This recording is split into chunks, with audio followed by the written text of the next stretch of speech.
Hello, I'm Bryan Hutcheson, Sheriff of Rockingham County in the city of Harrisonburg, and thank you for joining me for this week's segment of the Rocktown Crime Report on rocktownnow.com.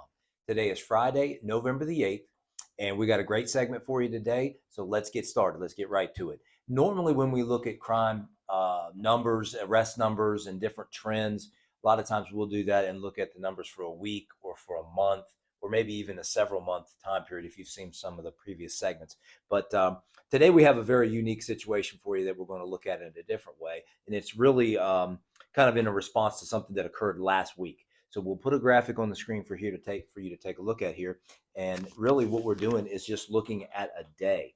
We've not done this before, but we've really not had a day like that in quite some time. So you can see on this graphic, this is looking at the arrest for Friday, November the 1st. And we've broken that down into those columns. You can see by the time of day, which is military time, and the gender of the arrestee, the age, you can see the charge, and then the agency. So the first half of the day is on the left side, and it's divided by that red line in the middle, and then the second half of the day is there on the right, taking it all the way through. But when you look at that, 42 arrests for that day, for that 24-hour time period of last Friday, you can see the breakdown of that. But what's really noteworthy there is for us on a normal day, we're anywhere. I guess a slow day would be 5 arrests, and a busy day would be 25 arrests. Well, that was 42. And again, looking at the charges, looking at the breakdown. Another thing we wanted to point out there, you can kind of see it ended on quite the surge with 7 arrests in the final half hour of the day.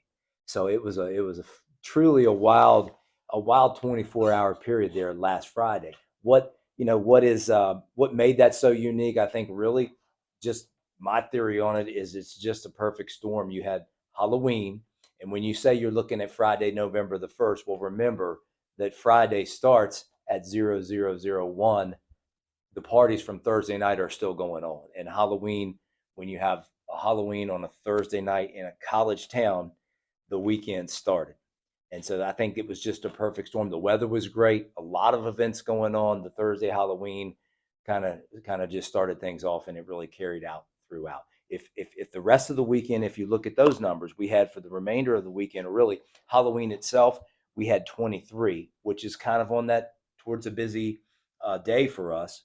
On Saturday, the day after this, we had the 42 on Friday. On Saturday, November the 2nd, we had 30.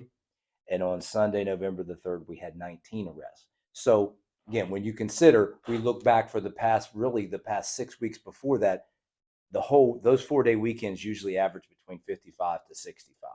And then you say, all right, well, we had 114 for the last 4 day weekend, pretty much double it, So I just think maybe it's a perfect storm. The weather, a lot of events going on Halloween, and it just led to maybe a little bit of excess, and folks got themselves in trouble and ended up coming in here. So thought of it different, pretty unique, different way of looking at things, but certainly a unique situation that rose, and hopefully it won't be something that happens too often.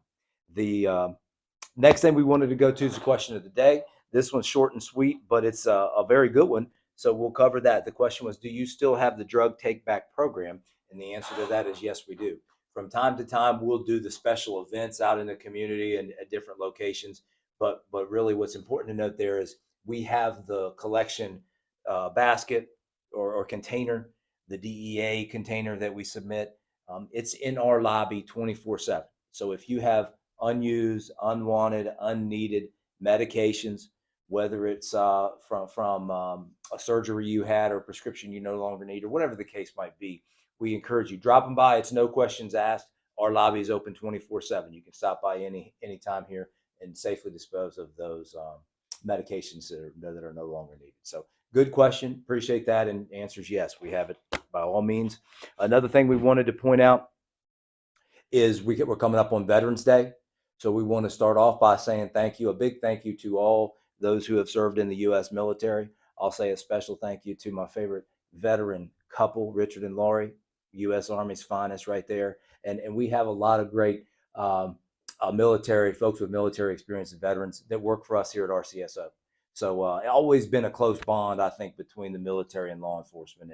And definitely thank a veteran on Veterans Day, because it's great to take that little bit of time and appreciate their service to our country, which we do. There's a couple events I wanted to point out. There may be some more, but a couple that I know of. There's a Veterans Parade on 3 p.m. on Sunday the 10th.